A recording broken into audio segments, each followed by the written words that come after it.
ફરીદભાઈ, વડોદરા શહેર માટે બહુ મોટી આપત્તિ આવી છે. જ્યારે ઇન્ડિયન આર્મીને ઉતારવામાં આવ્યો તો શહેરની પરિસ્થિતિ ગંભીર હોય. શું કહેશો ફરીદભાઈ? આ તંત્ર નિષ્ફળ નીવડેલું છે.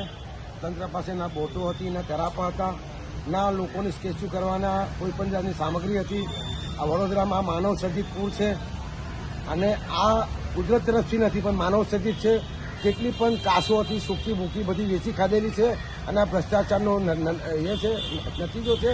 પ્રી મોન્સૂન કામગીરી કરોડો રૂપિયા ખર્ચવામાં આવે છે. આજે 4 દિવસમાં લોકોને ખબર પડી ગઈ કે પ્રી મોન્સૂન આજે પણ હજુ પાણી નથી ઉતરા. આજે પણ લોકો પાણીમાં છે. તંત્રે કોઈ પણ જાતની પ્રજાને સહાય નથી કરેલી.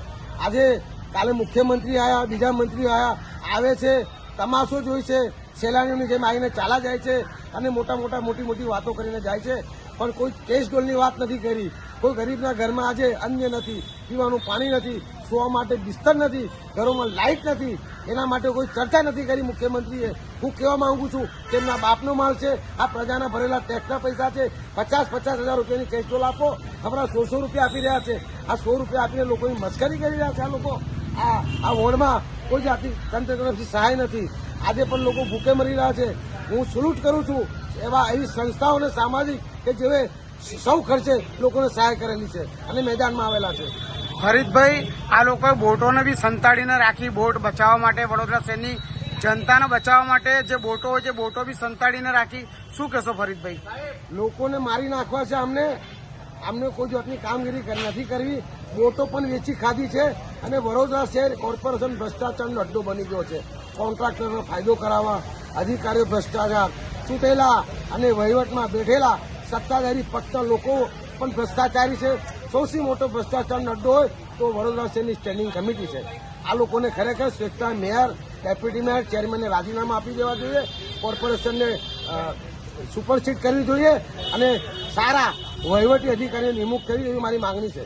ફરીદભાઈ, ઠેર ઠેર જગ્યાએ વડોદરા શહેરમાં દંડકને ભગાડવામાં આવતા હોય, બાલુભાઈ શુક્લા હોય કે પછી શહેરવાડીના ધારાસભ્યો હોય, એ લોકોને ભગાડવામાં આવે છે. એમના બારામાં શું કહેશો? પ્રજાનો રોષ છે. આ રોષ પ્રજા સમજી ગઈ છે.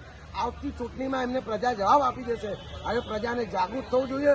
હું તો કહું છું કે હાઈકોર્ટમાં પીઆઈ દાખલ કરો, કોર્ટમાં કેસ કરો અને કાયદેસરના તંત્ર પગલાં લેવા જોઈએ. તમને એવું લાગે છે વડોદરા શહેરના કોર્પોરેશનના ઉચ્ચ અધિકારીઓ અને ધારાસભ્યો કોર્પોરેટરના મિલીભગતના લીધે જ આ વડોદરા શહેરમાં પૂર આવ્યો? 100% કોન્ટ્રાક્ટરો સાથે માનીતા કોન્ટ્રાક્ટરોનો ફાયદો કરાવવાના કારસા કરી રહ્યા છે અને છેલ્લા 2.5-3 વર્ષમાં તો એટલો ભ્રષ્ટાચાર વધી ગયો છે. સમગ્ર ગુજરાતની કોઈ મહાનગરપાલિકામાં નહીં હોય એટલો ભ્રષ્ટાચાર છે. ફરીદભાઈ, મુખ્યમંત્રીએ એવું કહ્યું છે કે તમારે કેટલું ખાવું, તમારે કેટલું ભેગું કરવું, તમારે શું કરશો. વડોદરા શહેર માટે ખાસ કરીને આ બોલ્યા છે તો એક શરમની બાબત કહેવાય. મુખ્યમંત્રી તો અગાઉ 2 વર્ષ પહેલા પણ કહી ગયા છે પણ આ જાડી સામેના લોકોનો કોઈ અસર થતી નથી.